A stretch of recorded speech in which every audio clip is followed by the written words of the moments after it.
Arte e Cultura Podcast aqui, falando em alto bom tom para a capital, cochichando para o interior. Um programa que fala tudo, um podcast que fala tudo sobre cultura, sobre nossa Maceió, não é não, Jaelson? Opa, uma satisfação estar aqui ao lado do Mineirinho de Maceió no Arte e Cultura. É isso aí, nosso convidado hoje é uma pessoa muito especial, conheço há muito tempo.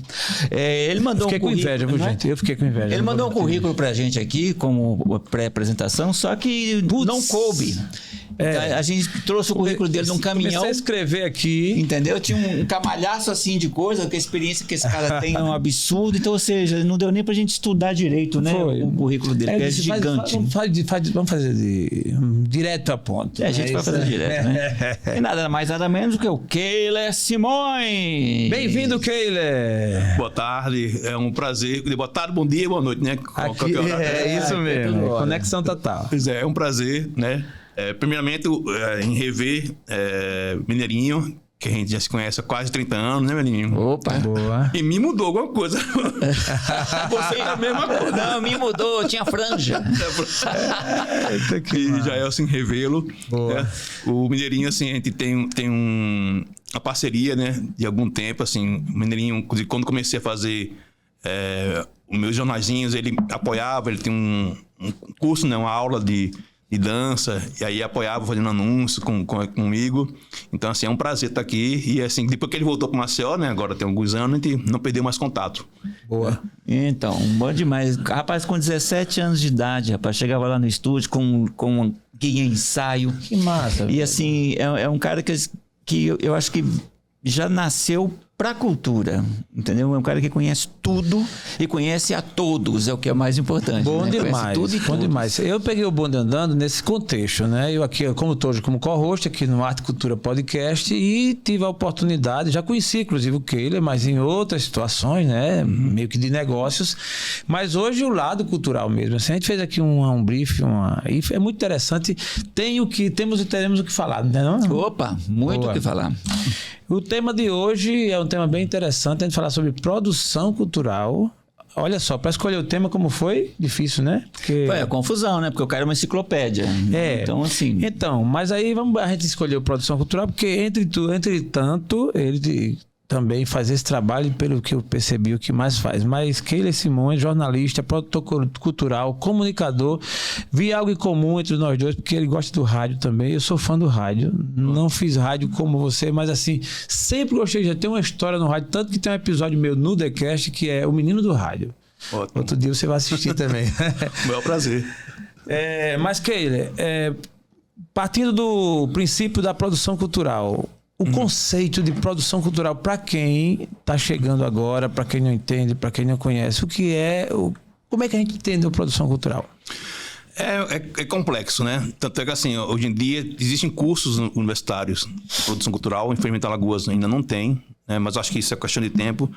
A produção cultural envolve todos os mecanismos utilizados para executar uma ação, né, cultural, de arte, né? E para dar todo o apoio para que ele aconteça da melhor forma possível, né? Isso, assim, genericamente é assim. Mas, assim, no meu caso, foi uma paixão, né, que eu tive pela cultura popular, né, também.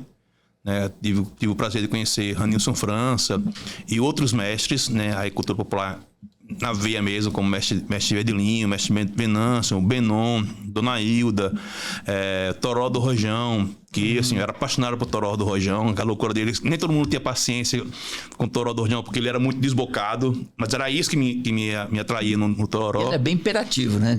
No Toró, exatamente. Ele Toró descobriu era assim, o imperativo, ali. Era o Toró, exatamente. Então, assim, eu comecei, na verdade, a ser um admirador, né, da cultura, né? E depois eu vi que poderia também ser, além da parte da comunicação, ser uma peça nessa engrenagem, né? Que o produtor, onde é isso, é uma peça numa engrenagem muito maior. Né? Você tem que, quando você vai realizar um evento, por exemplo, você tem que trabalhar com o pessoal, com os técnicos de som, o técnico de luz, né? O rapaz do gerador, né? Quem vai montar o palco, quem vai administrar, por exemplo, um camarim. Então claro, o artista, né? Que o próprio artista, ele vem com a sua produção, né? Que é a pessoa, o seu diretor de palco, o seu produtor, o seu hold, Então, assim, é um mecanismo, né, complexo que nem todo mundo consegue entender, né, e executar, né? No meu caso, eu sempre via a produção cultural como uma ferramenta, não uma ferramenta, mas assim, algo que a comunicação poderia ajudar. Então, sempre tentei trabalhar com a comunicação junto com a produção. Porque, às vezes, você tem algo que se produz muito legal, numa cidade ou num estado, mas ela não é projetada, né? E eu estou falando isso como eu comecei há 30 anos atrás. Você vê aquela coisa do enfio, tipo, quando ele falava, o que atrapalha o Nordeste não é a seca, é a cerca. É a cerca, exatamente. É isso? Exatamente. Porque, assim, só que hoje em dia a cerca está mais baixa. Né? Tá bem mais mas baixa, ela existe, né? Porque hoje você, com uma publicação no seu Instagram, você hoje projeta, divulga o seu card, o seu evento, para muito mais pessoas do que na minha época, quando eu comecei, que a gente fazia um jornal com 5.000, 6.000 exemplares. Até você distribuir aqueles exemplares, o tempo já passou. Então, hoje é imediato. Né? Você hoje faz um show, você faz uma live do show, do evento, você já está divulgando. Né? E aí, assim, por isso que algo como um podcast, por exemplo, ele é fundamental. Porque você une duas coisas, por exemplo, que eu adoro na comunicação, que é o quê? A imagem, no caso da TV, e o áudio, que é o rádio. Né? E aí, assim, então, você consegue administrar isso, né, de uma forma pela internet. E acessibilidade também, né? Porque isso. Você pode estar em casa, no banheiro, no bar, na casa da sogra, com o celular, e você está assistindo. Pô, rapaz, isso é cultura. Na casa da sogra, você assistir, isso é cultura. Eu gostei. Mas assim, quando você não gosta da sogra, você vai pro celular para assistir. Quando você gosta da sogra, você chama a sogra para assistir com você. É inacessível, é a forma de tornar inacessível da sogra. Né? Agora, deixa eu te falar, fazer produção num lugar, num estado, aonde não existe nenhuma lei de incentivo municipal e nem estadual, aliás, é a única capital do Brasil que não tem isso, é quantas vezes mais difícil, digamos assim? É muito mais difícil, porque, apesar de que, assim, hoje em Maceió, né, eu fiz parte da gestão na época do ex-prefeito Rio Palmeira, a gente já deixou uma lei bem encaminhada, né? Só que, assim, a lei, na verdade, ela, do jeito que ela foi composta, foi para facilitar para o produtor, para o artista. Ou seja, você não precisa mais, como é o caso da Lei Rouanet. O que é a Lei Rouanet? Você inscreve o seu projeto lá no Ministério, há uma comissão, julga o seu projeto.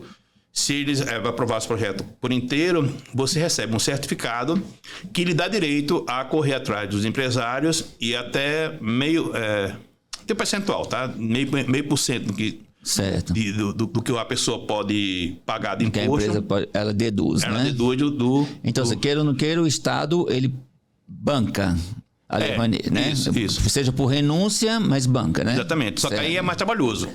A lei que foi colocada aqui em Maceió, ela poupa esse trabalho, porque você inscreve o projeto, ele tem uma comissão, ele avalia, se aprovado, você já recebe o recurso direto do município. Né? Ou seja, tirou essa coisa do artista ter que buscar um patrocinador. Exatamente. Né? O Estado ele já banca direto, não banca por renúncia. Isso. Não é isso? O dinheiro, de qualquer forma, é do município, né? Mas assim, ele vai direto para lá. Por que isso? Porque muitos projetos eram aprovados, né? Mas não eram captados. Então, o que adianta você dizer... como teve agora, acho que foi a Cláudia Raia, um tempo atrás. A Cláudia Raia aprovou 5 milhões na Lei Rouanet. Sim, recentemente foi. Procede isso? Não, deve proceder, mas você não consegue captar. É difícil você captar. Porque para você captar 5 milhões, você tem que ter uma empresa ou empresas, né? Você tem que ter um montante de 1 bilhão. Ah, tá, entendi. É porque esse valor, ele é o percentual do total. Isso. Né? E nesse caso, é bom a gente falar isso, porque a notícia que corre é bem que ela já botou no bolso. Uhum. Pegou o dinheiro e colocou no bolso já, ou seja, já está disponível. É tipo uma rubrica que ela poderá até aquele... Ela está autorizada a captar pela lei aquele recurso. Só que assim, nem sempre você consegue captar isso. Mas a birra também é porque é o seguinte, é porque ela poderia ir buscar esse recurso numa empresa privada. Mas muitas vezes o grande patrocinador da Lei Rouanet é o próprio Estado, através da Petrobras, do Banco do Brasil, Caixa Econômica. Isso. É por isso que o pessoal tem essa birra. Entendi. Entendeu? Porque Não, porque aí é uma forma... Por exemplo, o Banco do Brasil pode pagar os 5 milhões. Sim. Né? A Petrobras pode. Então, a birra talvez seja... Agora eu entendi. Entendeu? Essa é a birra. É meio complexo. Se buscasse no patrocinador privado, aí tudo bem. Não, ela tem a possibilidade de pegar esse dinheiro, mas ela foi atrás. Mas quando é uma empresa estatal, aí fica essa coisa de... mas é o governo que está dando. Que tecnicamente né? Então, por exemplo, nós, os artistas menos conhecidos, menos famosos, que não temos aquelas pernas todas, nem temos seguro daquelas pernas. Que não é o caso do Mineirinho. Que não é o meu caso. Graças a Deus. Nem de 99% dos artistas que eu conheço. A gente não se inscreveu na Lei Rouanet.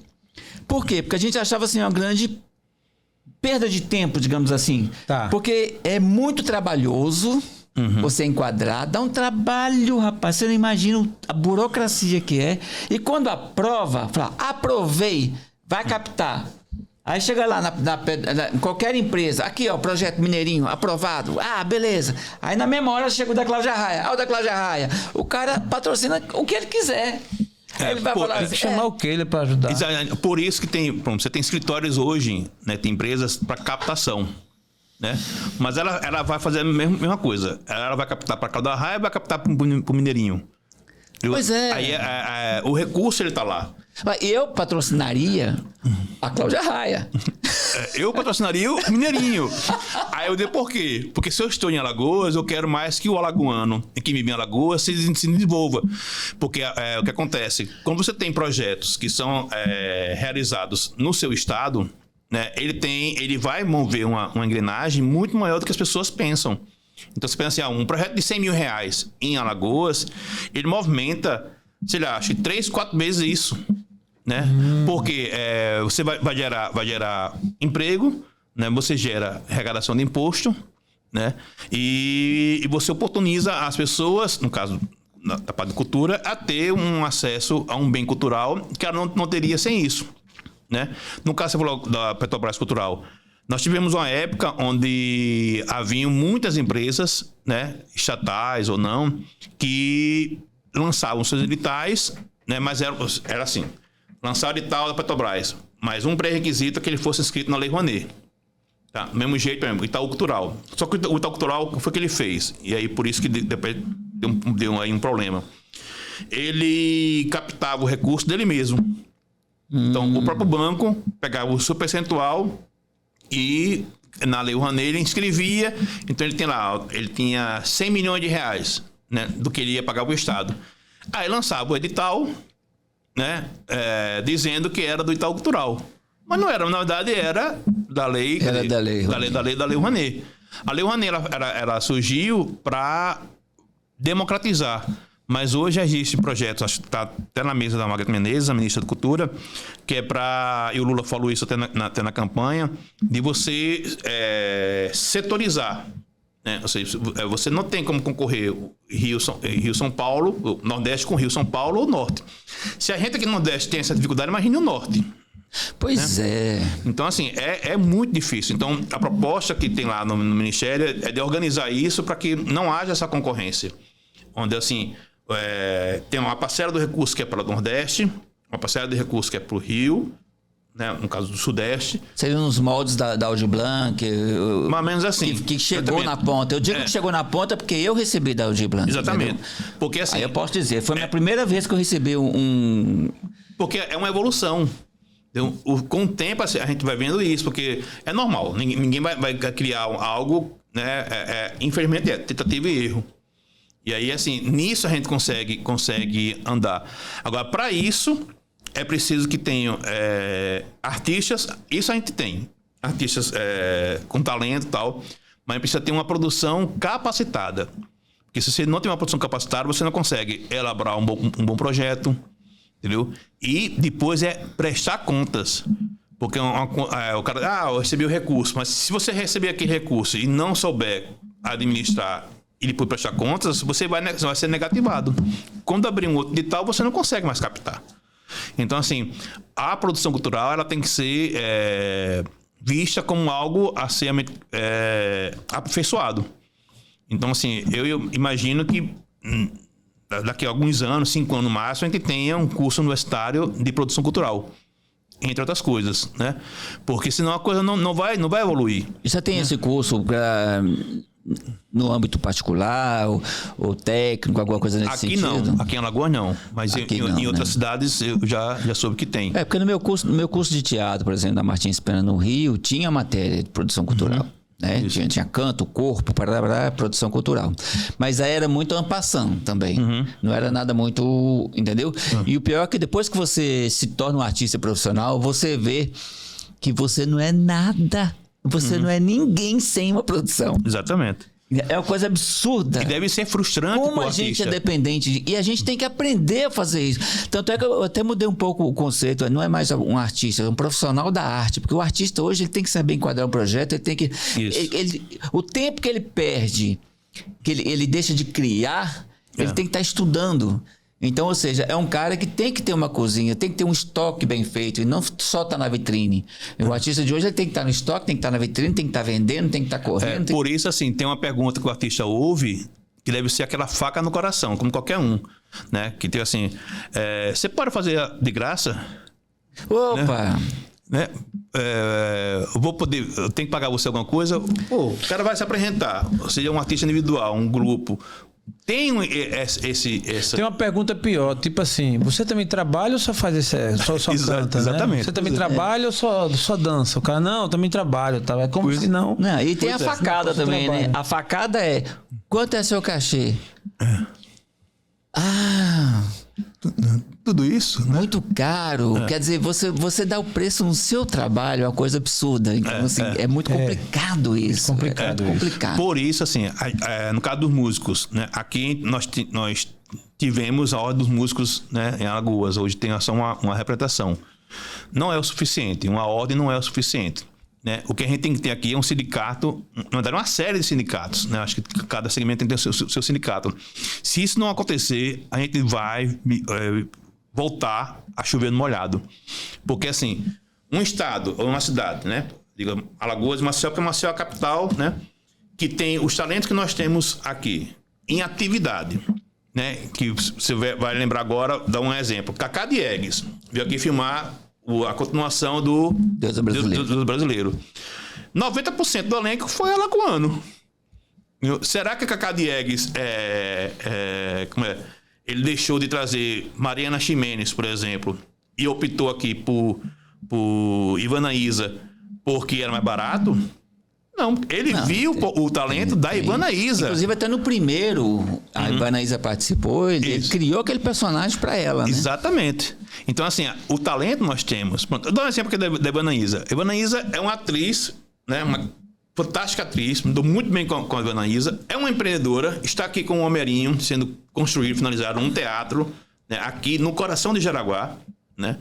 Então, assim, como é que você vai dizer para a Ivanaísa que o cachê dela é muito caro, né? Quem pode, na verdade, regulamentar essa relação é o sindicato. Em qualquer relação de emprego, né? É isso, é um trabalho. Só que, assim, você tem os patamares, né, que são utilizados, né, nacionalmente ou numa região, que devem ser seguidos. Mas você não tem como questionar um artista sobre o seu talento. A não ser que você seja... tem um know-how gigantesco, mas assim, isso não existe. Como é que você vai dimensionar, né, o talento da pessoa e dizer, não, é muito caro. Caro para quem? Né? Com relação a quê? Porque assim, caro pra...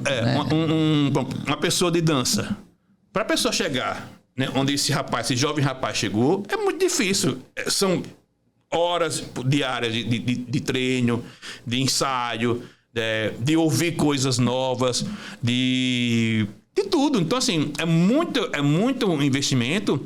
E o que a pessoa vê num palco a culminância é uma coisa pequena. Caramba, querido, você tá falando uma verdade. Essa semana eu tive a oportunidade de viajar para uma cidade aqui do interior e acompanhei o Mineirinho. E foi assim, muito interessante. O cara chega representando papéis, né? E aí você vê, como você bem colocou, o que tá expresso ali no palco, o quanto é que tá nos bastidores. Isso é feito iceberg, você só vê a ponta. Exatamente. Mas o que tá lá implantado, o cara deu um show, o cara botou todo mundo para dançar. Mas não é só dançar, porque dançar por dançar que é importante também, mas aí muita gente faz, é você pegar a linguagem da dança e traduzir ela para uma realidade pedagógica, educativa, para que o cara entenda aquilo ali tudo e ao mesmo tempo sem perder a graça. Isso é que é interessante.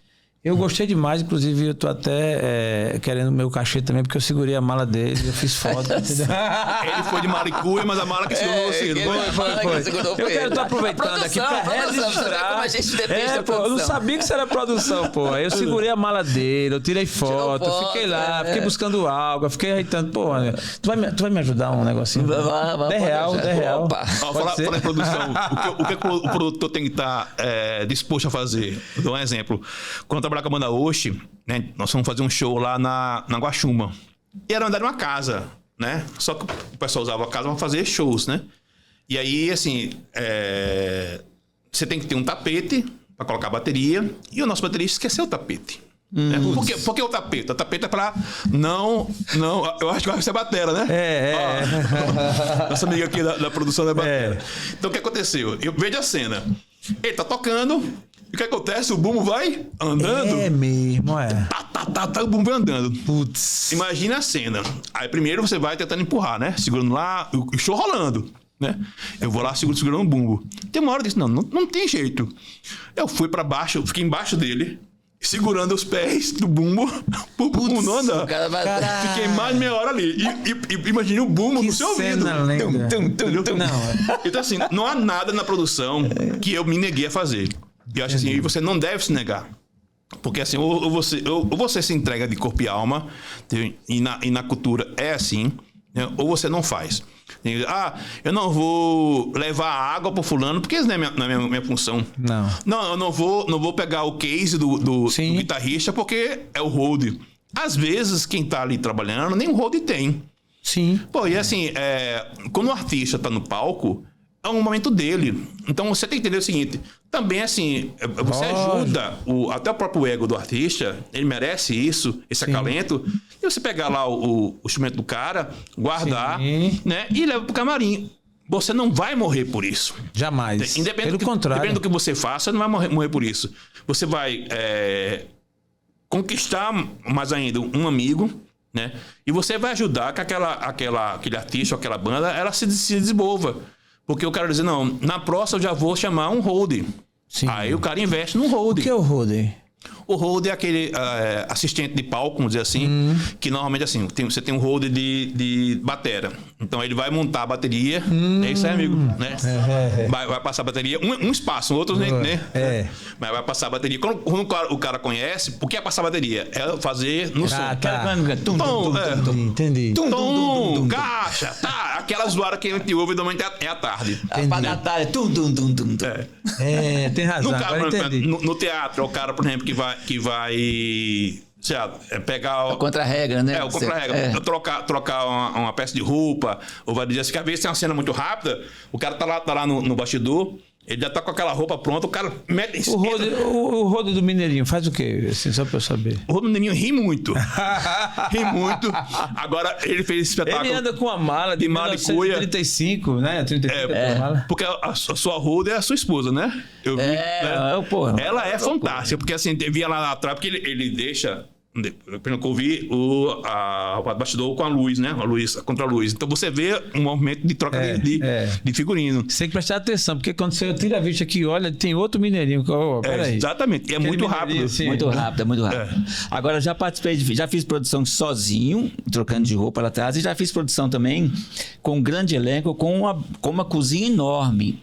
como é diferente, né? Massa, É, claro. Porque com a cozinha grande, você chega e abre os braços. Aí vem um, pá, o outro põe um chapéu, o outro coloca aqui, Tá, todo, o outro tá. já Ah, coloca. cozinha, Então você já entendi. entra pronto. Entendi. Entendeu? Entendi. Aí é uma maravilha. Também já tive. Você tá procurando sapato, cadê meu sapato? Cadê meu sapato? Aí você entra com o sapato trocado, aquela coisa, Ó. e você entra na pose. Teve um evento, que eu não sei se vocês vão lembrar, chamado aqui, era um evento e virou um espetáculo, chamado Alagoa de Corpo e Alma. Esse projeto, na época que o Ronaldo Lessa era governador, né? A gente viajava a algumas capitais do país divulgando as potencialidades de Alagoas.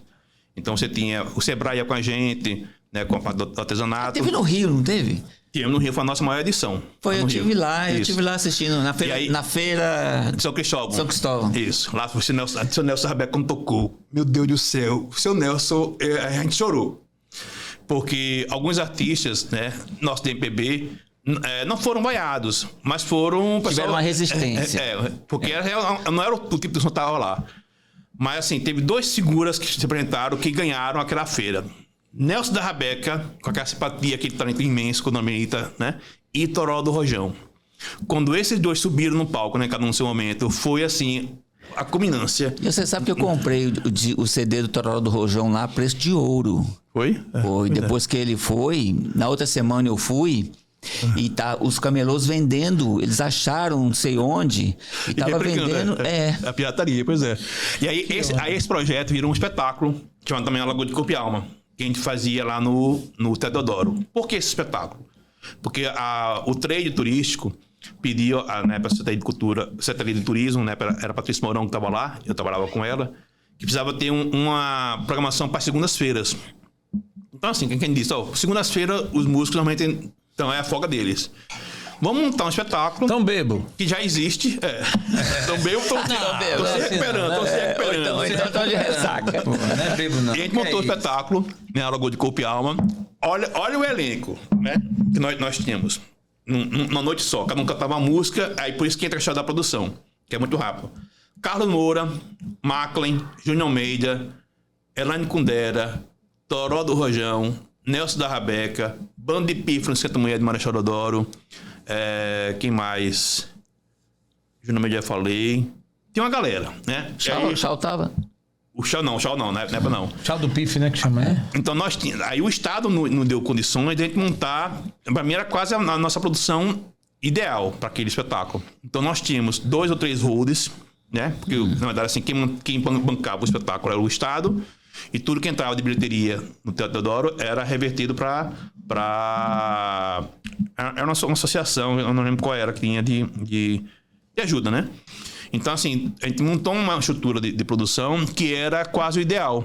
Então, aqueles artistas, imagina, o cara como o Carlos Moura, chegava no palco, tá tudo já passado, o som tudo passado, o cara chegava no palco, tocava Minha Sereia, qualquer outra música, quando ele acabava, tinha uma pessoa lá, tirava o violão dele, desplugava lá o violão e de imediato tinha um outro entrando com violão, sei lá, do Maclen.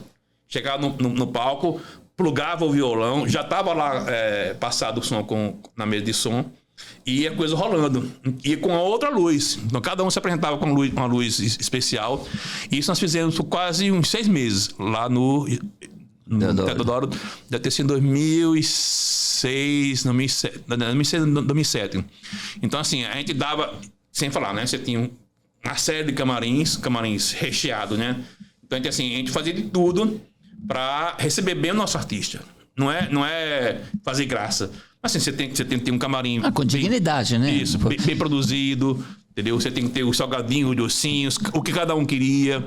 Então, eu não sei se a gente conseguiu fazer a perfeição, mas a gente tentou fazer. Primeiro nós tentamos. E o público que ia lá, via uma coisa sempre... Mas no espetáculo, em 1 hora, você via tanto talento nosso se apresentando.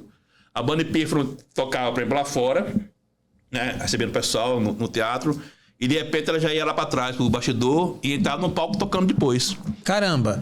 Era uma muito ativo, né? Muito ativo. Era fantástico. Keila, 30 anos, 3 décadas, pelo menos contabilizado já, que você falou em 92, estamos em 2022, tá claro, né? 2023 já viramos o ano. 23, Já viramos o ano. Passa dos 30, viramos o ano.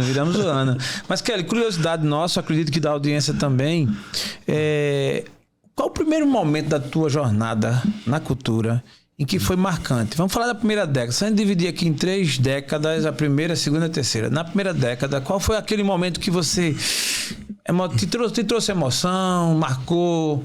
Foi aquele, de repente, o primeiro evento, o primeiro fruto da produção, né? Porque eu imagino, depois, o cara que faz produção, ele tem um trabalho enorme. Quando você termina o evento, tudo, você meio que ufa, né? Me fala aí desse primeiro, o que foi marcante. Não, o primeiro foi uma festa que nós fizemos na época de colégio, né? Era uma festa de colégio Sacramento, já lá. E a arrecadação era para nossa formatura, né? Aí fizemos uma festa chamada Baby Festa Sauro. O Baby era um personagem da família Dinossauro, que naquela época estava iniciando na TV. O Dino, né? Era o Dino da Silva Sauro. Isso. E aí o Baby era um personagem. Então nós fizemos uma festa lá no Alagoinha, né? E foi um sucesso, né? Era o DJ Peixe na época. O Peixe é outro que, assim, eu tenho uma ligação com o Peixe maravilhosa. Vamos. Henrique Faese. Então aqui entregando o nome dele, que não usa muito. Henrique. Eu sabia que era Henrique, mas Peixe. Aqui, viu? Segura a onda aí. Eu da figura, assim, também me ajudou muito nos meus informativos, que ele tinha a época o Aquário, festas e eventos. Aquário. Né? E aí, assim, essa foi Não minha... nascido, não, rapaz. Foi a minha primeira experiência. Agora, uma das mais marcantes nessa primeira década foi quando eu fazia o curso de comunicação, estagiava na Pró-Reitoria de Extensão. Né? O que é a Pró-Reitoria de Extensão? É aquela pró-reitoria que é um braço da universidade que vai além dos muros da universidade. Então, assim, qual é o nosso trabalho? Na época era a professora Margarida Santos, que era pró-reitora. Então, na época, o governo de Alagoas estava com uma crise, né? Que todo mundo sabe, mudou o governador. E aí, na época, Ranilson França... Você está falando já de Bulhões ou de Vado Suragi? De Suragi. Boa, entendi. E aí, o Ranilson França era apenas não, né? Ele era diretor de arte da Secretaria de Cultura e também era presidente da SOPAL, né? Que foi a associação que ele criou. Mas aí ele foi convidado para ser secretário de Cultura do Estado. E, ou seja, colocaram o Ranilson numa roubada, né? Mas o Ranilson sempre foi muito inteligente. Na época, a professora Margarida queria fazer uma ação, né, na UFAL,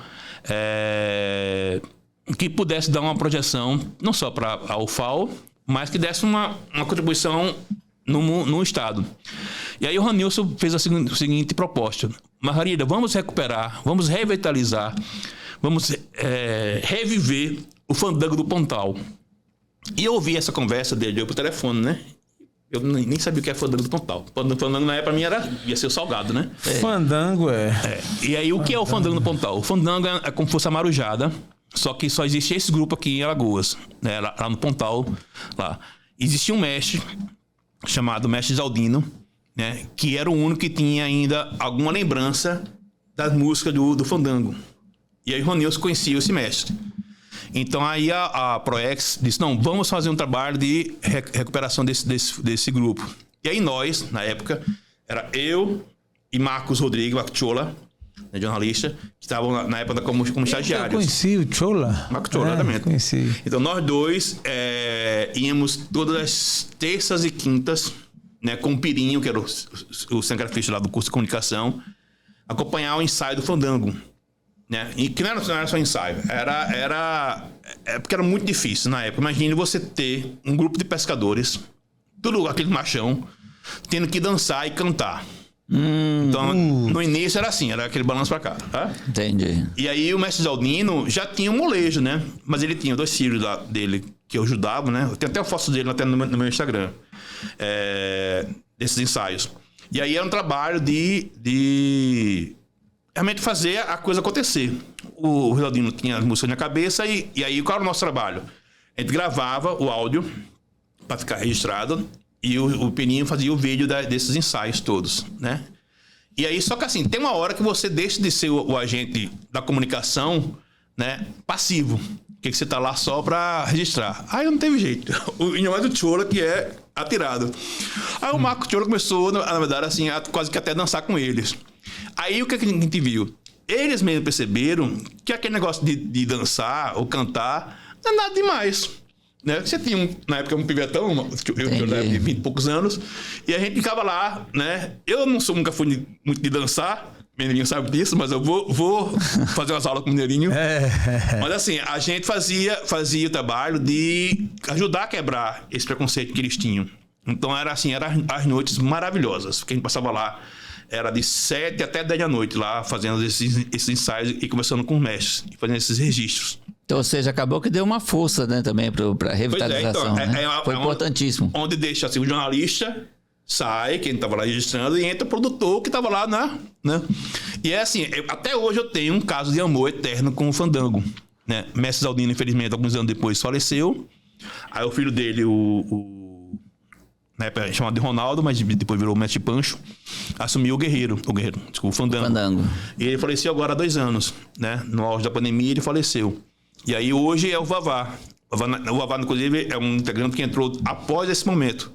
Então eu conheci o Vavá agora tem 10 anos, né?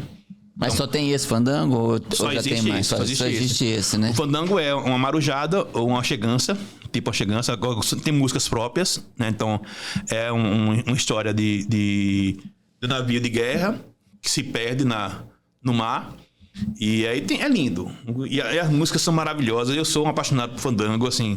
Eu não tenho como saber o tempo do Fandango e não ir, né? E tá lá, porque assim, eu amo mesmo. O Fandango é uma paixão. Então foi assim. O Fandango, assim, naquela época, foi a minha primeira imersão na cultura popular. Cultura popular. Né? E foi quando eu conheci mesmo mais o Ronilson França. Entendi. E deixa eu te falar uma coisa. Na parte cultural, a gente que vive de cultura mesmo, vive da arte, a gente sabe que é cíclico. Uhum. Tem mês que você tá rico, tem mês que você tá pobre. E às vezes você tá bem, você não está bem. É que nem pedal de bicicleta. Uma hora tá por baixo, uma hora tá por cima. E quando você tá no meio, qual é a sua estratégia? Porque você, por exemplo, você tem um emprego, você é funcionário público, você tem, entendeu? Assim, tem muito artista que é bancário. É artista, né? Agora, assim, qual era a sua estratégia para você, quando você estava no auge, ganhando dinheiro, mas quando você via que ia entrar de novo embaixo, como é que você fazia? Ou você entrava para poder subir depois, ou você emburacava? Como é que funciona isso? Na verdade, aí o jornalista é quem entra na história, né? Com trabalhos ou para empresas, né? Já trabalhei, por exemplo, no estado já umas 3 oportunidades, e agora a última vez foi pelo município, né? Eu trabalhei lá na Fundação Cultural, mas assim, o meu trabalho, né, efetivo mesmo acaba sendo o de jornalista. Mas, por exemplo, eu tenho uma produtora cultural que é a Saci. Hoje é a Saci, que é Serviço de Atenção Cultural Inteligente. Inteligente vem, não é porque tem uns burros, não. Inteligência de tecnologia. Que massa, né? De estratégia, né? De estratégia também. Porque já tem 2 anos ela, né? Agora, isso eu estou esse tempo todinho projetando.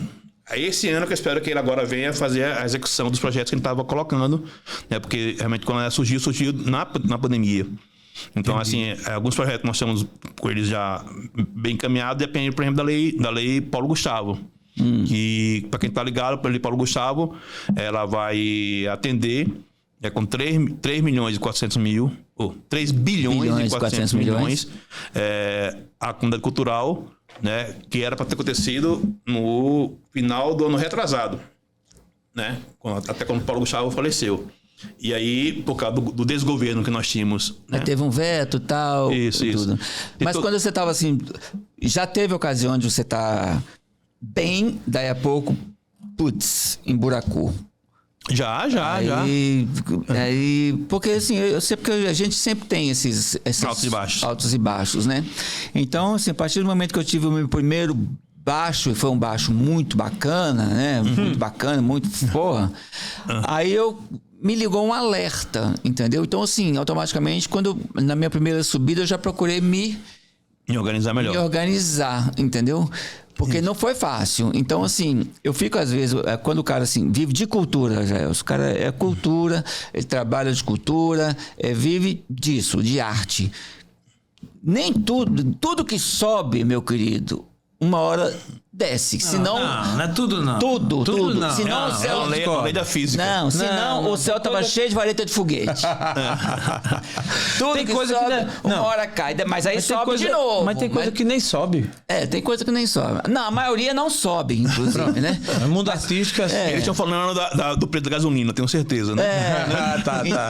Então, ou seja, é tudo um ciclo. Tô brincando, gente. Quem entende do que sobe e desce aqui é mineirinho mesmo. Não entende nada.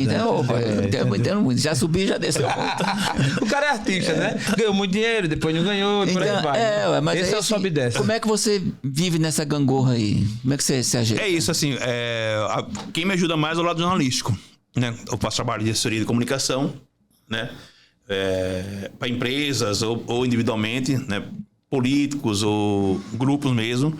E aí a gente vai levando, né? Você vai sempre tendo que é uma corda bamba, né? Mas assim, sempre com a vontade de fazer o melhor. Porque senão, assim, você tenta fazer o 100%. Você vai conseguir fazer o 100%? É difícil. Mas se você fizer 95%, 90%, tá bom demais. Porque aí você vai, né? E aí você tenta aprender e se aperfeiçoar pro próximo, né? Pro futuro. Eu digo assim, por exemplo, eu tive experiências de ter projetos no rádio, por exemplo, era minha iniciativa própria. Por exemplo, a gente tinha um jornal alternativo, aquele que você começou até nos apoiar. Daquele jornal alternativo, né, virou um programa de rádio, que era o Rádio Alternativo. Entramos no ar no dia 23 de outubro de 1998, se não estou enganado. Não, 93. Foi nosso curso de jornalismo. E aí o programa de rádio, que era o quê? A gente captava recursos com empresários. Era assim, eram 6 cotas, por exemplo, de patrocínio. A cota 1 era da rádio, a cota 2 era nossa, a cota 3 era da rádio, era assim. Assim que a gente pagava. Né? Aprendeu, né? Entendi. Bancava o programa de rádio. E aí, claro, o programa de rádio feito pelo jornalista, que tinha, aí no caso na época, você tinha um radialista lá, né? Para fazer a locução e tal, a gente sempre participava, mas ajudava o lado do produtor. Porque a gente fazia, levava os artistas, levava a produção. E aí, anos depois que esse programa acabou, 5 anos depois, veio um outro programa chamado Zona Privada.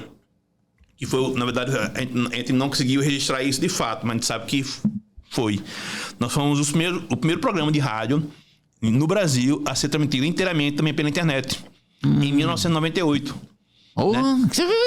4 ou 5 anos depois, é que a Jovem Pan da rede colocou o programa dela numa tarde também ao vivo. Só que a gente colocou aqui antes. Era internet de escada praticamente. Imagine quem era nosso parceiro. FAPEAL. Por que eu digo que é o FAPEAL? Porque assim, é o Estado, né, mostrando o trabalho que muita gente não vê, que é a parte científica. Então assim, um amigo nosso que trabalhava tinha um escritório de internet, né? Conhecia o pessoal da FAPEAL, então a gente pegava a antena, colocava lá no 7º andar da Rádio Jovem Pan, que era aquele prédio Rui Palmeira, lá no Farol. Colocava a antena, puxava o cabo. CBN hoje, né, ali? Ligava na mesa de som e fazia a transmissão. Então, assim, isso foi fantástico. A gente teve lá o pessoal do Pato Fu, né, da banda, teve vários artistas que foram lá. O Rafael Ramos, que foi o cara que descobriu o Mamonas Assassinas, foi lá na época também na rádio. Tivemos vários artistas, o pessoal do Cacete Planeta. Boa. Né? Então, assim, que foram lá na rádio, o programa era de sexta-feira, de 8 às 10 da noite. Então era para iniciar o final de semana. Então, assim, a gente saía quase sempre da rádio para alguma festa. Já saía direto, né? Aí eu me lembro agora do Aeroporco, que é do Peixe, né? Foi depois que o Peixe criou o Aeroporco. Era um dos nossos apoiadores. A gente sempre conseguia pra gente também convite para sortear o pessoal e tal. E pra gente ir. Só que assim, então era um jeito que a gente tinha de ter o retorno do público. Pô, foi legal. Porque hoje em dia, com a internet do jeito que tá, é muito mais imediato. Na época, a gente conseguia transmitir. O pessoal participava num chat, tipo um chatzinho. Tá legal, não tá, vai se, né? Mas era num chatzinho. Mas a gente não tinha a mídia social que nós temos hoje. Não, eu assim, essa mídia social é uma coisa maravilhosa, porque eu fui a última geração, eu gosto muito de falar isso, que precisou de sair do meu conforto, da minha casa, para ir para o Rio de São Paulo mostrar o trabalho. A minha geração foi a última que precisou de fazer isso. Entendeu? Então, assim, eu tive que sair da minha casa, ir para um conjugado em Copacabana e meter a cara só com uma mala na mão, por isso que o espetáculo chama de Malicuia, só com uma mala na mão e fui tentar e meter a cara, entendeu? E você não sabe a alegria que você nos deu. Por exemplo, quando eu vi, de repente, eu lá assistindo o Jô Soares, e aí chama Mineirinho da Lagoa. Caramba. Mineirinho de Maceió. Você de Maceió.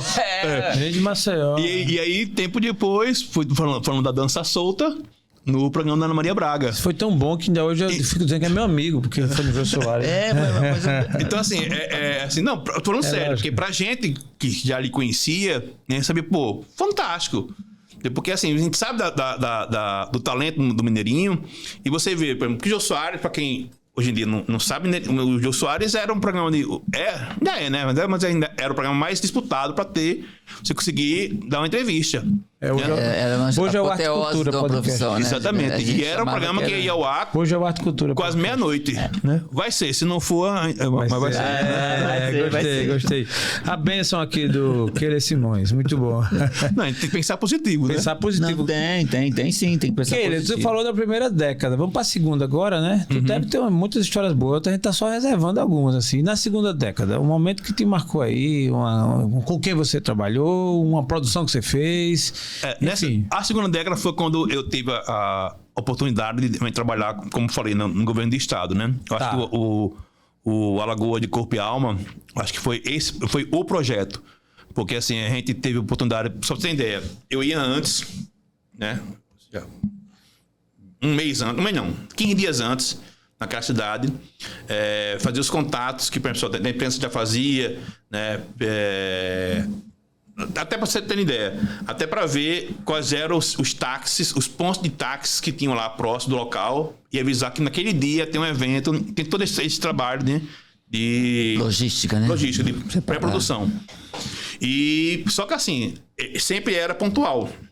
Fizemos um lá no Palácio das Artes, lá em Belo Horizonte, com o Edu Passos, que foi assim uma loucura, né? Aí, o Edu tá por aqui, né? Ainda, né? Tá, Edu passa por aqui. E aí, nessa edição de Minas Gerais, de Belo Horizonte, é que uma pessoa não muito conhecida, nada quista, como Elisa Seton.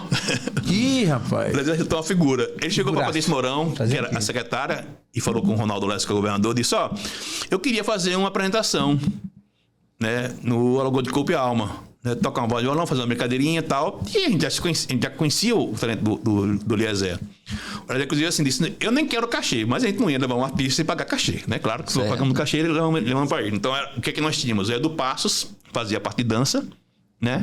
Dança afro. E aí depois veio o Eliezer. Quando o Eliezer entrou naquele palco, começou a contar os causos dele, né? Era assim, eu me senti no São Brasil, né? No Brasil do Rolando Boldrin, na época da Globo, né?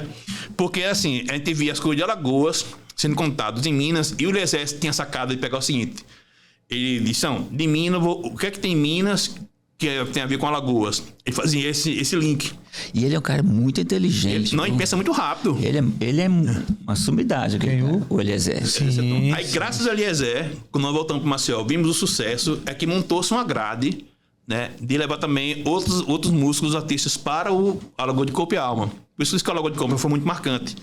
Porque nós tínhamos um político muito voltado para a cultura, né, como o Ronaldo, com uma visão muito para frente, né, ele sempre teve essa visão. A Patrícia era a secretária, que era do turismo, mas sempre teve uma lado da cultura.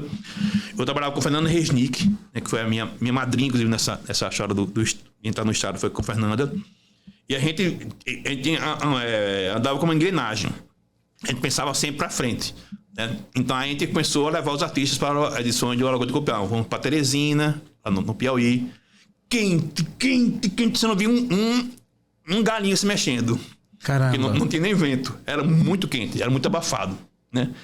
E aí foi quando o Ronaldo disse, vamos fazer agora no Rio. Agora, no Rio de Janeiro tem que ser o projeto. Rapaz, pra quê?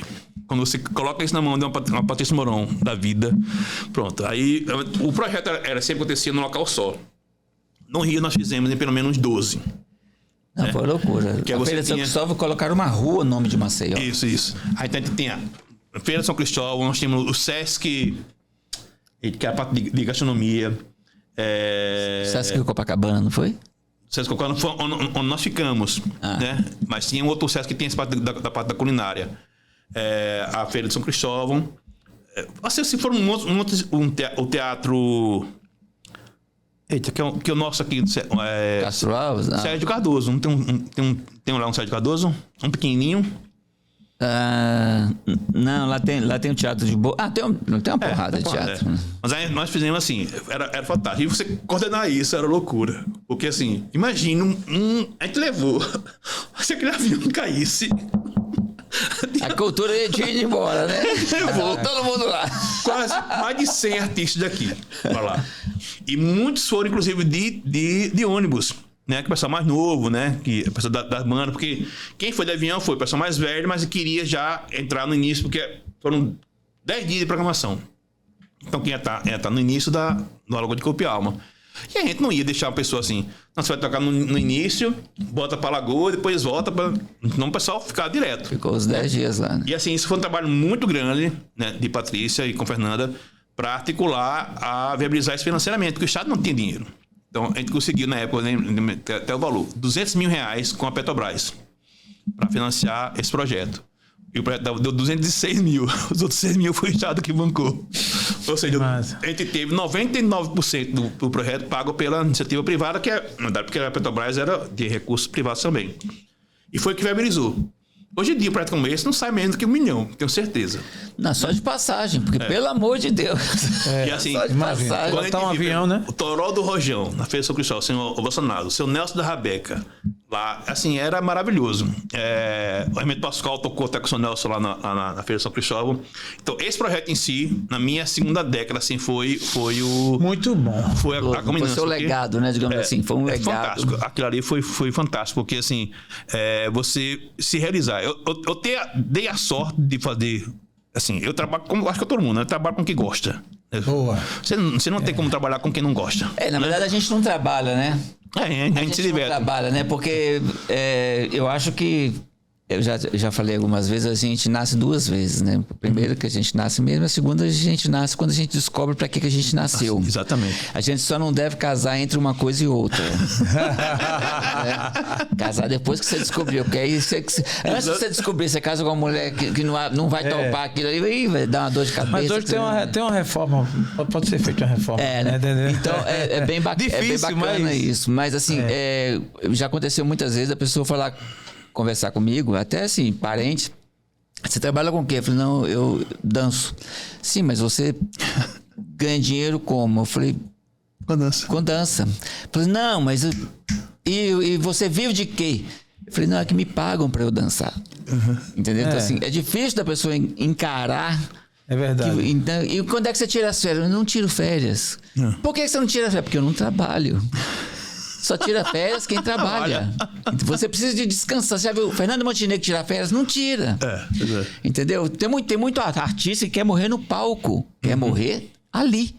Então, ou seja, a gente não tira férias. A gente... Tá aí o carnaval, pô. Vou trabalhar, vou criar um espetáculo. Menino quer morrer onde? Hein? Tu quer morrer onde? Rapaz, onde eu estiver feliz. Não diga não, né? Onde eu estiver feliz. Então não é onde, é como, né? A gente só faz essa pergunta pro artista, porque sabe que ele tem uma tangente, né? Na hora que estiver feliz. Até porque o artista em si, ele não morre, né? Não morre nunca, né? Quando você...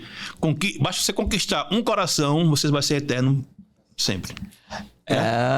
Tá vendo, né? Que massa. Você sabia que tem uma coisa bacana dos faraós, né? Os faraós, eles construíam aquela pirâmide toda, daquele tamanho, porque eles achavam que eles seriam imortais. Então colocava tudo lá dentro, né? Seriam imortais. Aí o cético fala assim, não, cara, morreu. Não morreu, velho. O faraó é imortal. Toda vez que você olha para aquela pirâmide, você lembra dele. Então ele nunca vai morrer. Verdade. Os faraós nunca vão morrer, porque está lá o legado deles. O legado deles. A pirâmide vai fazer com que a gente lembre a figura do faraó para sempre. Aí eu te pergunto, Keila, qual que é o seu legado? O que vai te fazer viver para sempre? Essa pergunta agora você me pegou. Na verdade, eu acho que o meu trabalho, principalmente com cultura popular, eu acho que é o meu legado, né? Porque sempre tive a noção que nem tudo, nada é para sempre. Então, assim, eu busquei fazer o registro, né, de muita coisa. Então, eu consegui lançar alguns produtos, né, que você eterniza outras pessoas. Então, a banda Epífano Esquenta Mulher, na época eu estava fazendo 25 anos, em 2003. E aí eu disse, não, vamos gravar um CD da banda Esquenta Mulher. Vamos lá pro estúdio do Dácio, ali no centro, e gravamos esse CD e lançamos. Inclusive, na capa, a capa é o meu filho, Micael, que tinha nascido naquele ano, um ano antes, na verdade. E aí, porque o maestro tinha uma música chamada Sonho de Criança. E aí ele me disse, só que ele, vamos colocar uma criança na capa e tal. Eu disse, poxa, eu tenho meu filho, nasceu agora, viu a foto e disse, pô, o exercício disse, na hora, vamos colocar. Então na capa tá meu filho, né, Micael, que hoje está com 21 anos, né? E eu fui fazendo outros registros. Então eu lancei o CD um CD chamado Música Popular Alagoana, que era só com essas crianças. Toró do Rojão, Nelson da Rabeca, Mestre Bedelinho e João de Bozo, né, que é uma nova geração de mestres que está vindo por aí. E aí lancei também um vídeo do seu Nelson da Rabeca com a Fernanda Reni, que era o Rabequier, um registro dele. Depois, 5 anos depois, lancei um documentário sobre a banda Epífano, né, foi um vídeo documentário, né, que está até na internet, que é o Esquenta Mulher, 30 anos de história, né? E tem outros registros de coisas que eu vou fazendo. E o próprio Guia Ensaio, na verdade, ele surgiu com essa proposta. O Guia Ensaio é o quê? É um catálogo, né, onde eu vou registrando de forma gratuita, os artistas não pagam nada para isso, eles enviam seus dados, né? E para quê? Porque às vezes você tá quer fazer uma festa, pô, preciso de um artista plástico para fazer tal serviço. Aí você vai no guia e procura, tá lá. Agora, essa ideia do guia surgiu de uma doença. Que eu com 20 e poucos anos tive... Eita, como é que chama? Esqueci o nome. Quem tem manchinha vermelha no corpo? Catapora. Também tive. Então, eu tinha tido uma catapora tardia. E eu fiquei muito tempo em casa. E aí, eu vi uma revistinha que eu tinha, né? Chamado Underguide, né? Que era um cadastro só de música do Brasil todo. Mas, pô, isso dá pra fazer alguma coisa. Eu em casa, né? Comecei a escrever no computador. E aí veio a ideia de fazer o guia, né? Que surgiu... Ele foi lançado em 12 de abril de 2000, né? E catalogando diversas categorias da cultura de Alagoas. Não só artística, mas também de produtos e serviços, né? Porque às vezes o artista precisa de um sonoplasta, de um técnico de som, de um road, e o guia cadastra isso. E ele é renovado, né? Então as pessoas vão atualizando seus dados, né? Então eu fiquei com esse guia sendo impresso por uns 15 a 16 anos, e agora há uns 5 anos que ele agora é só online, né? Talvez esse ano, pela lei Aldir Blanc, se eu conseguir, eu faço uma edição impressa, ou pela lei Paulo Gustavo. Que é... Porque o guia, na verdade, não é só o guia, é uma revista. Tem entrevistas, tem matéria sobre cultura, né, no seu impresso. É como uma revistinha, um gibi, né, onde as pessoas podem acessar esses cadastros, né, de artistas e serviços de Alagoas toda, e até de fora. Por várias edições teve pessoas da Alemanha, alagoano, que moram na Alemanha, e outras partes do país, Bahia e tal, Mato Grosso do Sul. Então, o pessoal que tá fora que participa disso. Nós temos artistas, dançarinos, vários, na Europa inteira, daqui. Vários, muitos. A gente exporta mão de obra há muito tempo. Minha primeira viagem internacional para dançar foi em 91, eu morava aqui. Entendeu? Eu já fui para a Suíça com o Edinho, lembra do Edinho? Claro. O irmão do Edinaldo, né? Que era o crítico de cinema e tal. Isso. O Edinho, o Milha, nós fomos para Portugal, fomos para a Suíça, fomos para a França. Desde aquela época, Alagoas já exporta dançarino, já exporta arte há muito tempo. Hoje a Maria Emília Clarke foi para fora, Karina Padilha também. O primeiro bailarino do teatro de Chicago, do balé de Chicago, é alagoano. É mesmo? Ué. Caramba, pensei que... Ele é alagoano. Muito bom, muito bom. E é daqui do interior. Daqui do interior. Um cara que tem quase 2 metros de altura, é um bailarino de uma estipe, de uma linha corporal maravilhosa, entendeu? E é o garoto Capésio a nível mundial, que é daqui. Por isso que eu digo assim, o meu lado jornalista, ele também tem essa função que acaba sendo social, porque assim, casos assim, eles têm que ser divulgados, porque isso ajuda a quebrar barreiras. Porque imaginam, ele falou um bailarino no interior. Um bailarino em Maceió, que é a capital, já deve sofrer problemas, né? De preconceito, de dificuldades. Imagina no interior. Então, quando você tem exemplos assim, então, aí é que entra no lado jornalista, de querer divulgar esse tipo de iniciativas. Hoje está menos difícil, porque a internet ela já ajuda muito, né? Nessa projeção. Mas você não startar, e isso às vezes eu mando material para a imprensa, a galera agradece, porque dali surge uma ideia de uma outra pauta. E aí, por isso eu estou sempre alimentando o meu blog, né? O blog do Kehler, porque o pessoal vai lá consultar para ter esse tipo de exemplo, né? A ser seguido e ser divulgado. Muito bom. Porque assim, senão as coisas morrem aqui. Eu acho que essa memória ela é de suma importância, né? Kehler, na tua trajetória, obviamente, muitos altos e baixos, como em qualquer segmento, qualquer área e tal. Você lembra de algum mico, situação difícil, complicado, um plano que você pensou que ia dar certo e na hora H foi frustração, tá uma coisa assim, punk que lhe deixou meio tonto? Você lembra de algum? Teve um que nós fizemos na época da Secretaria de Cultura do Estado, né? Que aí... Mas assim, foi um mico, não foi mico, né? Que deu certo. Deu errado para dar certo. Porque a ideia era levar um grande público para o Diante do SESI para arrecadação de recursos para o Soprobem. Nem sei se ainda existe Soprobem aqui, mas na época existia. Então nós fizemos um show, né, que chamava-se Encontros, né? Pra gente foi um sucesso porque, né, ele saiu melhor do que a encomenda no palco, mas não teve o retorno de público, né? Tem muito pouco público. Você imagina assim, deve ter colocado 2.000 pessoas no Diante do SESI. Isso para público é fracasso. Mas a gente fez um show maravilhoso. Porque, imagina, por que o nome era Encontros? Porque a gente juntava a galera da música com o pessoal do chamado folclore, da arte popular. Então a gente fez, por exemplo, Alan Bastos com o Mestre Bedelinho. Alan Bastos, voz e violão, né? Me conhecendo na noite. Com o Mestre Bedelinho fazendo... Eram 3 músicas que eles faziam. A banda Doutor Charada, que era do Otávio, né? Que tocava Mangue Beat, com o Mestre Benâncio. Um bola do coco e tal. Nossa senhora, que massa isso. Mestre Benon com o trio Os Mordidos do Porco, como ele falava. Com Elaine Kundera. Quem mais? Tinha Nelson da Rabeca com a banda Oxe. Então, a gente fez vários ensaios, né, com essa galera, tem um registro. Eu até postei umas fotos no meu Instagram agora de um dos ensaios com o Mestre Bedelinho, lá no Jaraguá, né? Que ele tá lá, o Mestre Bedelinho andava sempre na beca, né? De terno, né? E aí, um desses ensaios, a TV Gazeta foi lá, foi filmar e tal, foi maravilhoso. Mas o que aconteceu? Choveu, né? Foi uma noite, muita chuva. A gente não tinha como cancelar o show, porque era... Os artistas... Imagina, você pegar um dia do SESI, né? Pra essa galera, a galera ensaiou tanto. Elisa Seton com Toró do Rojão. Toró do Rojão foi engraçado. Toró do Rojão, porque assim, a gente combina as coisas com Toró. Com todo mundo.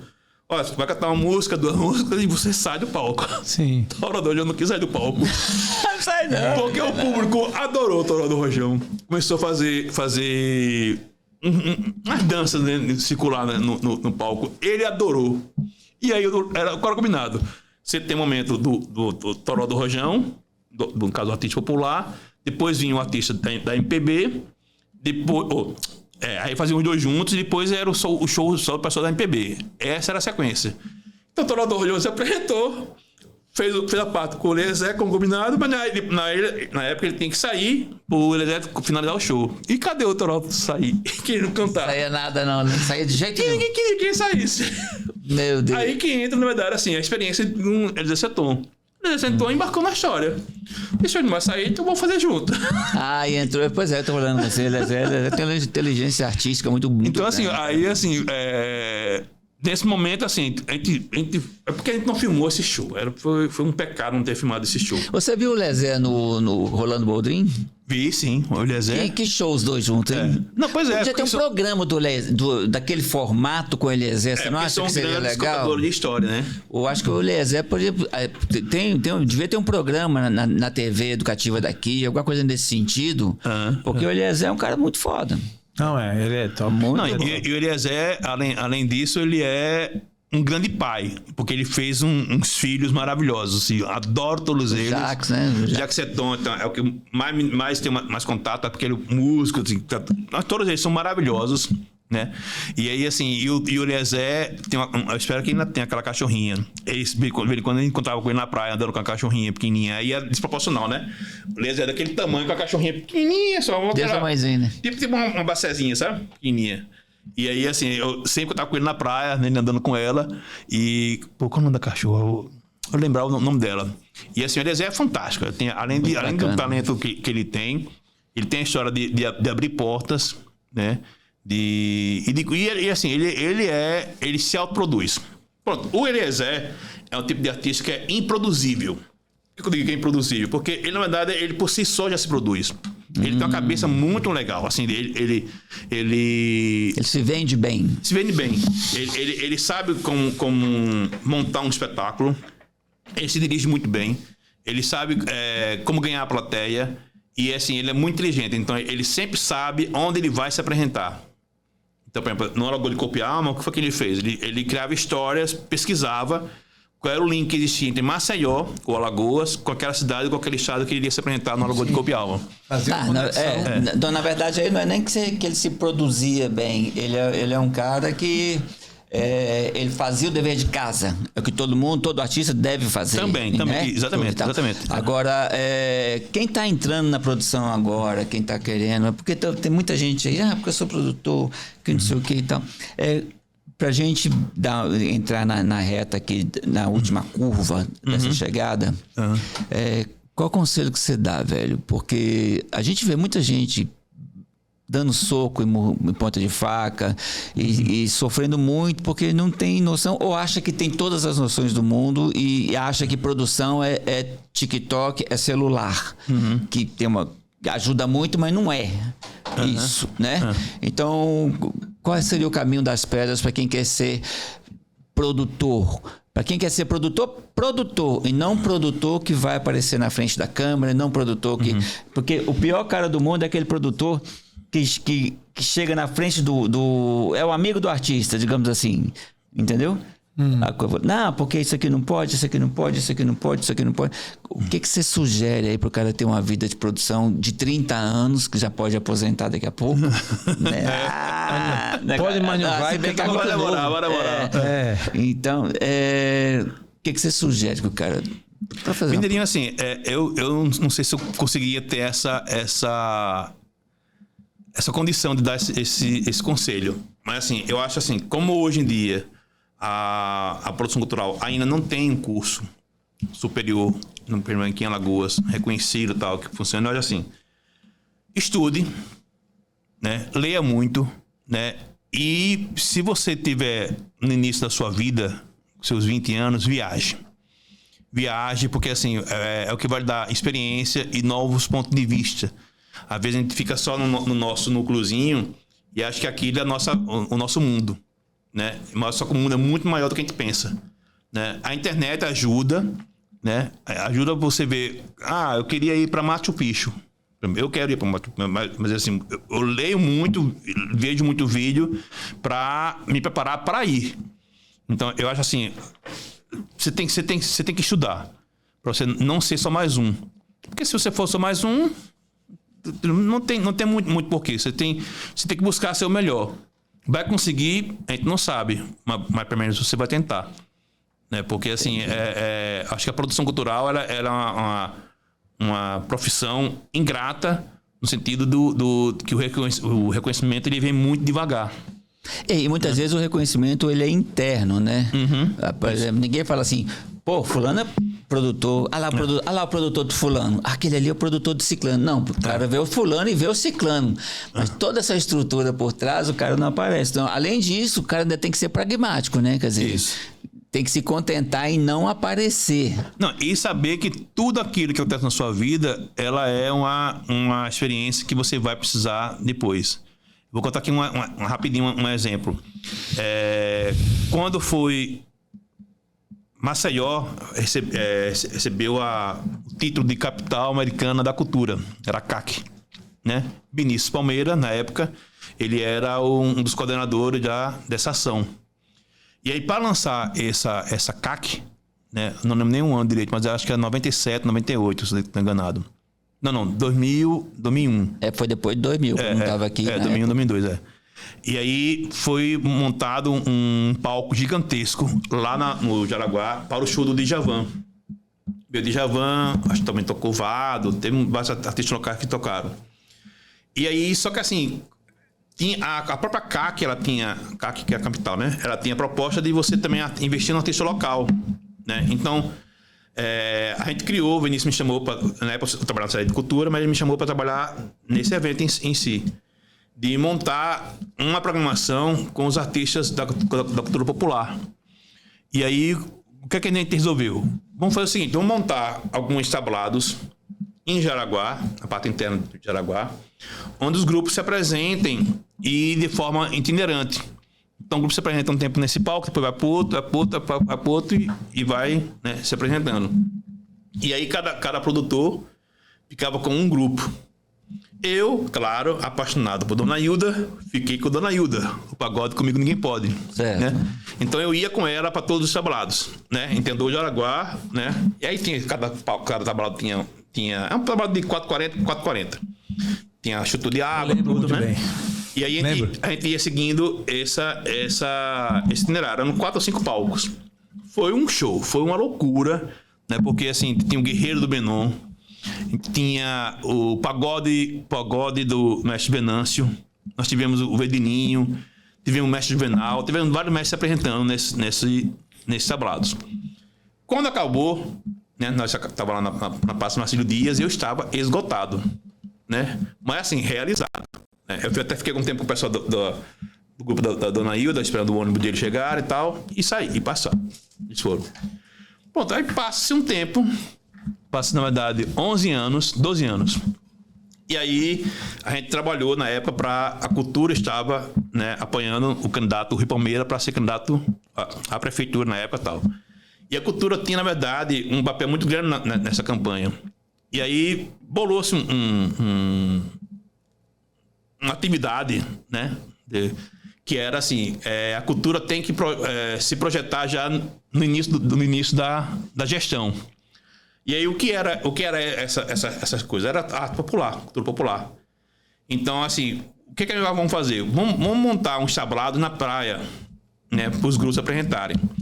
Ou seja, aquela ideia de 2001, né, aqui no Jaraguá, transformou-se no que hoje, na época, né, se virou o Giro dos Foguedos. Que era o quê? O que era o Giro dos Foguedos? Eram 5 tablados na orla de Pajuçara e Ponta Verde, onde cada grupo se apresentava, eram 5 grupos que saíam do lado direito, da Pajuçara, e 5 grupos da Ponta Verde. E cada um se apresentava por 10 minutos em cada tablado.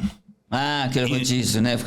E se apresentando até... Então, todos se apresentavam em todos os tablados. E todo mundo via, né?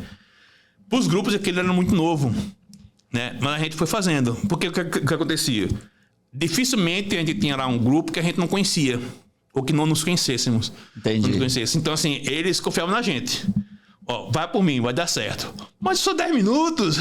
Não, vai, mestre, vai pro outro tablado. Porque eles querem se apresentar 3, 4 horas. Então, por que eu tô falando isso? Porque uma ideia que surgiu 11 anos antes, coisa bem mais simples, transformou-se num grande projeto, que era o projeto de uma gestão inteira do município. E hoje está rolando ainda, né? Uma coisa parecida. Porque... Mas já com outro caráter. O que o Giro dos Fogueiros, na verdade, é isso. Não tinha, sim, por que não tinha som? Vou explicar isso. Porque a gente, infelizmente, gasta muito dinheiro com estrutura. A gente não gasta com artista. Então a ideia do Giro dos Foguedos é, em vez de gastadeiro com som, vamos gastadeiro com os grupos. Boa. Né? Boa ideia. Porque colocar um som, uma luz, Gerador. Tem um tablado porque era o básico, né? Mas assim, a ideia era, em vez de colocar 5, porque se a gente fosse colocar um som em cada tablado, em vez de ter 10 grupos, a gente ter 3. Entendi. A proporção era essa.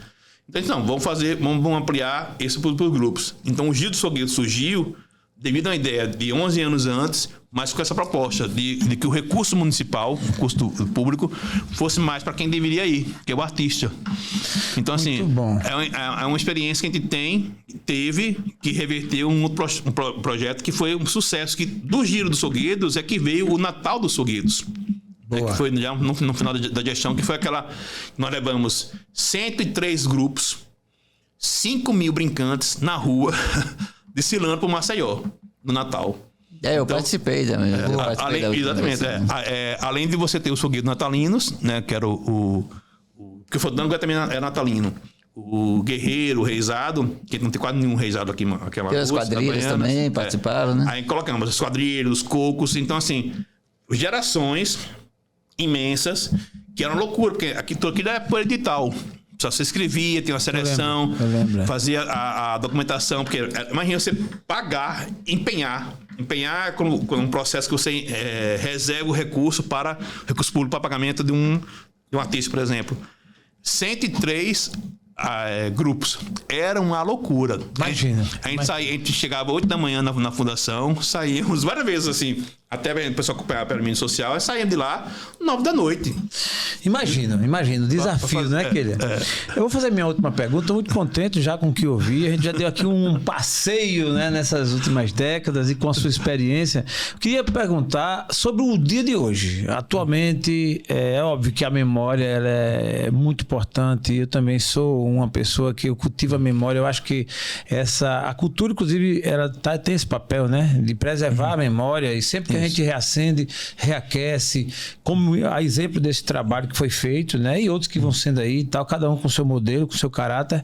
Mas a minha pergunta ao Kelly é o seguinte: hoje qual a sua visão da cultura popular, da exploração da própria cultura mesmo, tal, com tantas novidades, essas modernidades, a juventude de hoje mesmo, você acha que ela curte ainda essa cultura raiz e tal? Há uma diferenciação. Qual o seu sentimento da cultura nos dias de hoje, 2023? Tem uma máxima que fala o seguinte, que você só pode gostar daquilo que você conhece, né? Você até odeia algo que você não conhece, né? Você pode odiar a fome e sem nunca ter passado a fome, porque você sabe que é algo que não faz bem. Agora, para você gostar, você tem que conhecer. Então, muita gente critica, por exemplo, os cocos de hoje, porque não são coco raiz, ou as quadrilhas e tal. Mas, assim, eu acho que é legal, assim, uma juventude, toda uma geração está tendo acesso a uma manifestação que correu o risco de se acabar, graças a esses grupos que estão hoje, né? É o ideal? Não sei. Mas, assim, pelo menos eles estão em atividade. Eu dancei coco no Colégio São José, né, quando eu tinha meus 6, 7 anos. Um coco chamado coco raiz, né? Mas, assim, tinha um bigada, né? Hoje não tem bigada. Isso. Você entendeu? Na época, as quadrilhas... Eu acho que a minha geração pegou da geração do Mineirinho. A gente fazia os pais colavam papel na perna e fazia uns pontinhos para dizer que era roupa de matuto, né? É verdade. O bigodinho a gente fazia com carvão. Era bom. Né? Tinha casamento. Pá. Então, assim, eu acho que o que hoje tem de importante para a cultura é a informação. E a gente hoje vive numa época de informação. Isso daqui é muita informação. A informação que é chegada à população, ela tem na verdade, assim, ela precisa ser educada. No caso, digo assim, que ela comece a se acostumar com coisas boas, né? Fala assim, por que, por exemplo, numa época se criou um Fome Zero, um Projeto Fome Zero, que as pessoas não tinham comida na mesa, né? Depois você vai aperfeiçoando o projeto, ele diz Fome Zero para ser outra coisa, né? Porque você precisa evoluir com esse processo. Então, a partir do momento que você já não precisa mais brigar pela comida na sua mesa, você vai brigar pelo quê? Pela educação. Então, assim, a educação ele te traz informação. Porque você não é capaz. Às vezes você lê uma nota de jornal, você não consegue interpretar. Por várias vezes, amigos meus disseram assim, o que isso quer dizer? Vigilantes, por exemplo, lá no Teatro Deodoro, porque o cara, assim, ele sabia ler, mas não consegue interpretar. Aí você vai e explica a coisa. Então, eu acho que a cultura hoje, ela precisa de mais pessoas. Mais informação, Mais né? informação. Mais informação. Mas não é informação aquela descartável. Ela precisa, por exemplo, por isso que hoje, quando eu criei a Saci, a ideia é voltar a lançar, na verdade, uma série de produtos de registro. Então, assim, eu comecei a colocar no meu blog uma série de experiências minhas. Que senão eu esqueço mesmo. Você vai passando o tempo e você vai esquecendo. Lógico. Então tem a minha produção, tem toda uma coisa. Não sei se vai virar um livro, se vai virar um vídeo. Mas assim, porque as experiências é que tornam a vida mais agradável.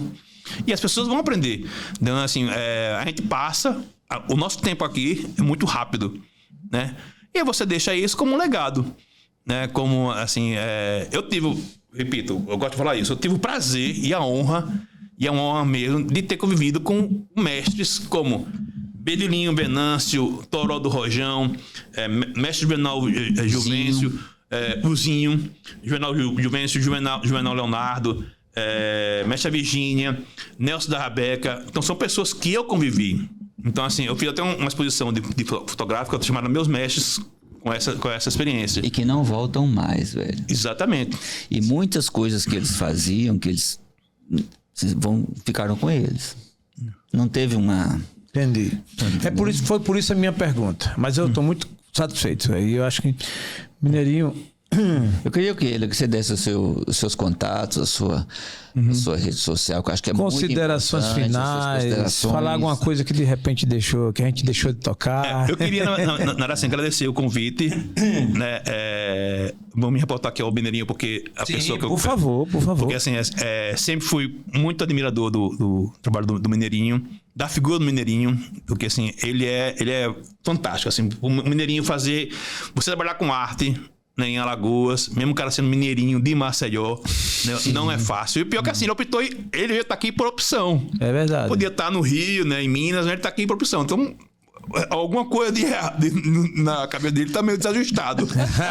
Mas se ele topou, a gente tem que abraçar a ideia. Então, assim, eu tenho muito orgulho, assim, quando você fala assim de uma experiência de vida, de ter cruzado com pessoas como o Mineirinho. Que acaba sendo referências, né? Bons exemplos, né? Que você tem até hoje, né? E assim, e me ajudou muito, porque ele anunciava nos meus jornaizinhos que eu tinha, que mantinha o jornal, era pequenos anúncios. E aí vem muita coisa que vai na lembrança, assim. A minha experiência que eu tive de produtor cultural com jornalista, eles se misturam. Né? Porque eu sempre usei a comunicação para ajudar na produção cultural, porque eu sempre detectei isso, né? Que o problema era a comunicação. Como as pessoas vinham esses artistas, ou como não vinham, né? Porque talvez a pior coisa que tem é você ser reconhecido pela sua comunidade e externamente você não ser um nada. Que às vezes por falta de comunicação. E o papel do jornalista, a gente aprende isso, tanto é que a nossa formação na UFAL é comunicação social, habilitação jornalismo ou habilitação relações públicas, no caso, na minha época, né? Então eu optei pelo jornalismo. Mas assim, o papel do comunicador em si é estreitar esses laços, né? Daquilo que acontece de fato, né? Claro que você tem aqueles filtros sociais que todo mundo tem, e com a comunidade de uma forma geral. Hoje a internet, ela lhe dá essa possibilidade que é imensurável. Quando na época em que a gente fazia rádio, a gente falava para 3 mil pessoas, 3 mil pessoas, às vezes, uma postagem sua em 15 minutos. Dependendo da sua visualização. Dependendo do seu engajamento, né?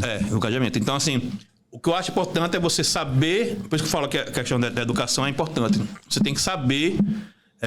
você tem que estar preparado minimamente para você entrar no mercado ou numa proposta que é um mercado cultural, para você passar a ideia bem passada. Porque, às vezes, uma vírgula mal posta dá uma confusão gigantesca. Estraga tudo. Estraga tudo, Estraga tudo, né? Então, o bom é isso. E até porque, pra gente não ser manipulado. Sim. Né? Porque no mesmo jeito que você tem os bons comunicadores, você tem os maus comunicadores, os bons políticos, os maus políticos, que infelizmente esses são a maioria. Mas assim, ainda acredito muito na questão da iniciativa do apoio da instituição pública, porque na verdade assim, os nossos impostos eles são pagos, são recursos para isso. Então assim, você tem um polo como esse aqui de tecnologia é maravilhoso. Sim, né? Perfeito. E assim, por isso assim, eu gosto de ressaltar muito a importância de entidades como o FAPEAL, né, como Estado, o próprio IZP também, Instituto Miss Pomares, porque assim, TV e rádio é a alma do negócio assim, da população. E quanto mais a gente tiver esse tipo de iniciativas, elas são louváveis e tem que ser sempre apoiadas. Sempre bem. Então dê o seu @. Pois é. Aqui vamos ver os contatos. Tem o blog do Keiler, né? Blog do Keiler, .blogspot.com. E o meu @ é @Keiler Simões, Keiler com K, YLER Simões. Tá no Instagram e também tá no Facebook. Né? Que maravilha. Costumo sempre interagir sempre. Não deixo ninguém sem resposta. Deixa não, eu cutuco ele direto lá. Às vezes eu pego uma notícia que eu acho meio assim, isso aqui é falso, não é possível. Eu mando pra ele, o que? Isso aí procede. Sem falar do informativo que eu faço, que é o Saci Informe, né? Que todo dia eu mando. Que massa, de 1 minuto e 40. Você manda pelo grupo? Pelo Zap. Pelo Zap. Eu quero fazer parte. Vídeos, eu quero fazer parte. O que eu faço? É uma compilação do que sai da imprensa pela manhã. Então, quando vira o dia, às vezes eu faço ele 3 vezes por dia. Hoje eu não fiz nenhum na correria. Mas pelo menos um eu faço, que é assim, são flyers, na verdade, do que sai no Instagram, ou dou print nos sites e coloco para divulgar. Então, dura 1 minuto e 40 por aí, nunca chega a 2 minutos. Isso tem alma de jornalista, né? Muito bom, sempre. Cara. Fez jus ao que me falaram, né? Eu já conhecia aquele, mas foi muito rápido, foi num processo, né? Naquele ambiente lá que a gente já conviveu. Mas hoje, com a alma cultural aí, inclusive referendado pelo Mineirinho, que é o host desse podcast, muito bom. Eu me senti aqui um pouco deslocado, eu tô pensando em fazer uma... A natureza já estava me contribuindo, mas eu tô pensando em fazer... Você tá quase lá. Tô pensando em adiantar o processo. Eu tenho uma dica, né? Eu tenho uma empresa que faz desimplante de cabelo, aqui implanta 30 mil, a que faz o desimplante é R$30. Aí você escolhe. Acho que desimplantar é melhor. É mais em conta, né? É mais em conta. Foi o que fiz aí na virada de 2021 para 2022. Pronto, perfeito. Já tem uma referência. Tem um cliente já, potencial cliente. Eu me dou por satisfeito, agradeço a sua presença aqui de minha parte e desejo sucesso e dizer que as portas estão abertas, não é isso, Mineirinho? Mineirinho falar todas as... Aqui a casa é sua. Totalmente. Lançamento, alguma novidade, tudo. Dê um toque aí, Mineirinho tá no comando, você pode... Eu que agradeço, parabenizo a vocês, porque não é fácil, né? Eu sei disso, que trabalhar comunicação não é fácil. Mas assim, quando tá no sangue, não tem jeito. É verdade. Quando tá no sangue, fica fácil. Fica fácil. Mas assim, também tô à disposição. E assim, a gente nunca chega numa estrada achando que é o final. Sim. Mesmo que apareça, sempre tem um caminho para lá ou para cá. Que a gente vai tomar esse caminho para seguir em frente. Não, e a gente só tá nessa estrada porque a gente não sabe onde é nem quando é o final. Exatamente. É por Graças isso que a gente tá nela. Exatamente. É por isso que a gente está nela. Bom, gente, Arte Cultura Podcast, um podcast feito para você, com você e por você. Em breve a gente vai estar fazendo ao vivo, viu? Você pode ver qualquer bagaça, pode ser ao vivo, ao Claro, ao Tim, ao Oi, qualquer bagaça você vai poder ver aqui ao vivo. A gente, né? A gente está gravando esse podcast por enquanto, mas já que a gente lança ele ao vivo, né? Não? Muito bom. E hoje ele está no YouTube, você pode ir lá, Arte Cultura Podcast, seguir a gente, vai ter também em todas as redes sociais e inclusive em todas as plataformas do streaming. Vai estar no Spotify, vai estar no Breezy, iPod, iApple, enfim, todas elas, para que você possa acompanhar entrevistas, bate-papos, aliás, não entrevistas, bate-papos como esse, onde a gente dá uma viagem aí no tempo e até os dias atuais com toda essa vida, com todo esse vigor. Isso aqui é o bom. Conversinha boa com café. Boa demais. Um abraço e até a próxima. Até. Fui!